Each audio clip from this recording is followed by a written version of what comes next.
Hello friends. Before we start creating database, we need to understand what is database. So SQL is structured query language which is written in basic English.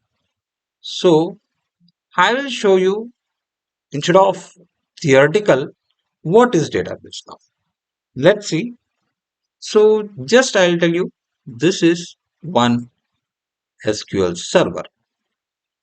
Just you can imagine this is one server.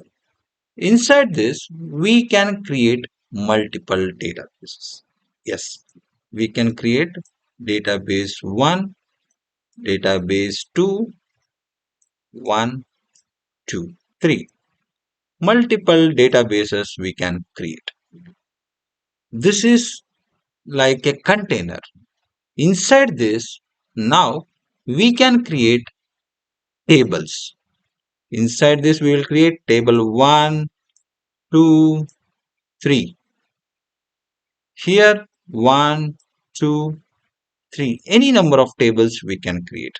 This way, inside each database, we can create multiple tables.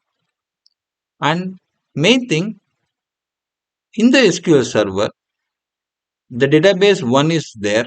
We cannot create once again with the same name.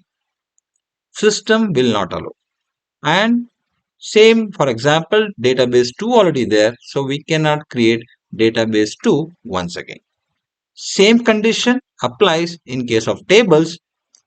Table 1 already exists. We cannot create table 1 once again within the same database.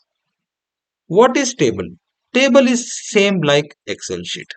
So you have seen Excel already used, which contains so many rows and columns, right?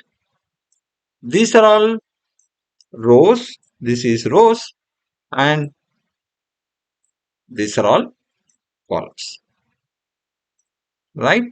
This way table will be there. So same thing, we are going to demonstrate how to create database and how to create tables in the next video. Thank you for watching.